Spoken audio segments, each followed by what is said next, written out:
And we're back to learning Inkscape, and this time I'm going to show you how to create a stock icon.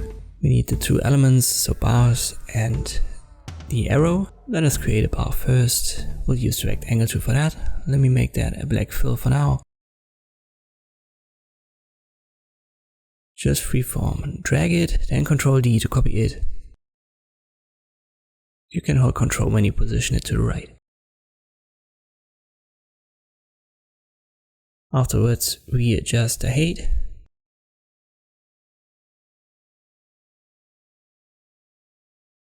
If you want to use proper dimensions, you can also use numerical values. So let me do that here. So I use 400, 300, 200 and 100.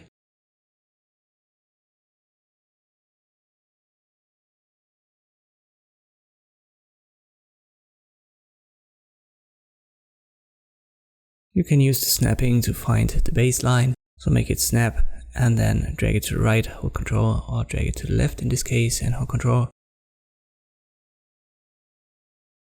The way they're all positioned on the same baseline at the bottom.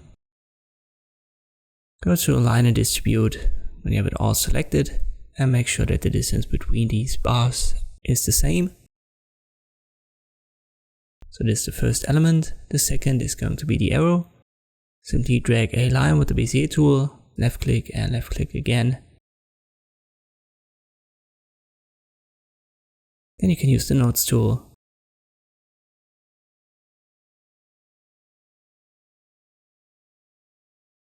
Let me make that a bit longer, so press Ctrl Z.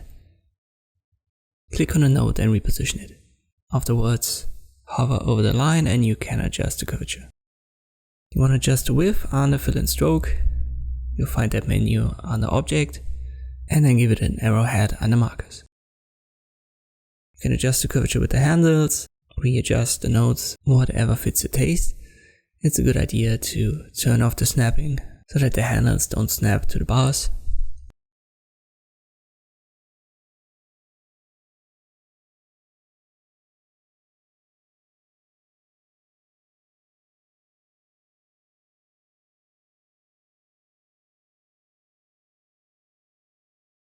I also like to give it a round cap.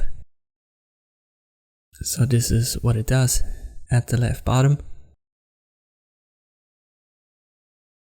Maybe I'll make it a little bit bigger. Let's say 7. And now you want to change the colors.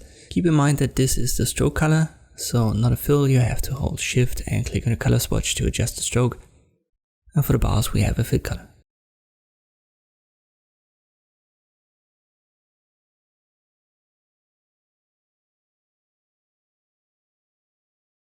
Let me try a bigger fill, maybe 8.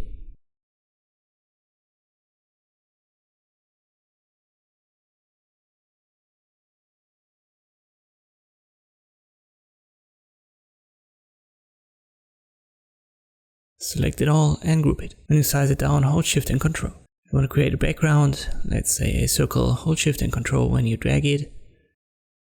Get rid of the stroke, give it a fill, put it to the bottom. But maybe I'll use a gray background color.